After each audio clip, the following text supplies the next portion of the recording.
We're about to hear pieces of interviews that David Currie gave, detailing his actions at St. Lambert-sur-Dives in August 1944. I've pulled pieces out of these interviews that talk directly about St. Lambert-sur-Dives and what Currie thought, saw, and did there.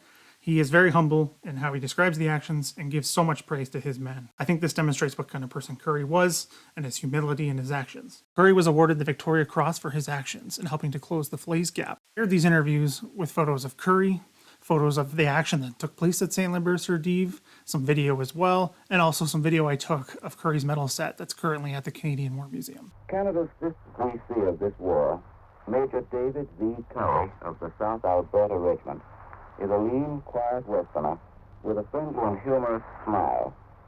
His award has been made for the heroism with which he led his tank squadron and an infantry company from the Argyll and Sutherland Highlanders of Canada in a most vital operation.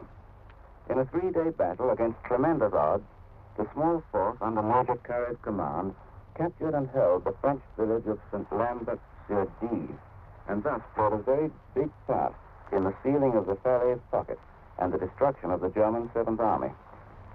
The citation tells the story of the utter disregard of danger with which Major Currie led, organized, encouraged, and fought throughout the battle. Somewhere in Holland today, Major Currie told a little more of the story himself. Here is an interview with Canada's newest VC, recorded by the CBC. Major Currie, when did you first learn that you had been awarded the Victoria Cross? Last Wednesday, about 5 o'clock, the colonel called me up and told me to report to his headquarters right away. Which you did? Yes, I reported to his headquarters. He took me into his room and told me that I was now Major Currie VC. And did you do anything special about it right away? Well, I was staggered and sort of sat down, had a cigarette, and thought it over. I notice that you're not wearing the VC ribbon yet. It's a little scarce here now, but the Army commander told me this morning that he was having some flown over and would send it to me as soon as it arrived. By the way, when you took the squadron up to St. Lambert-sur-Dives, did you realize what an extremely tough and important job it was that had been given you?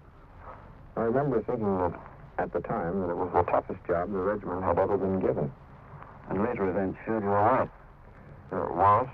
It was a touch-and-go battle at times. At one time, I called the boys up on the air and told them what to expect. And I told them that they were to sit pat because we weren't going anywhere. When you call up tanks like that, do you get an answer back? Yes, I got the usual answer. Okay, boss. You'd like to say a bit more, wouldn't you, about the way the boys fought during the show? Yes, I would. The boys fought very well throughout the whole show. And I remember one counterattack in particular, where the boys, the Jerrys, I should say, came in so fast and thick that they climbed all over the tanks. And the boys were fending them off with pistols, grenades, and in one instance, swinging the turret of the tank around to knock them off the tank. And they drove them back, I suppose. Yes, they held them off that time. I understand that you made some recommendations of your own among your squadron after this battle. Didn't you, Major Currie? Yes, I made some. One in particular. He was a trooper at that time. He's now a corporal. Argyll. His tank was knocked out during that action. Himself and his crew captured.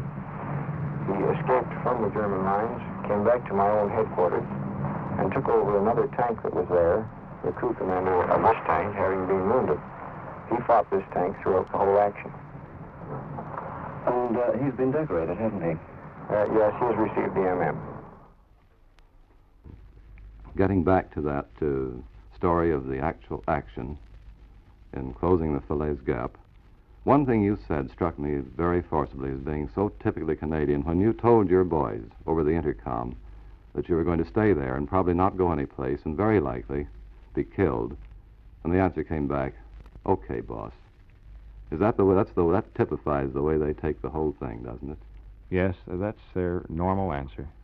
And the boys, with the being led by officers, will do anything you ask.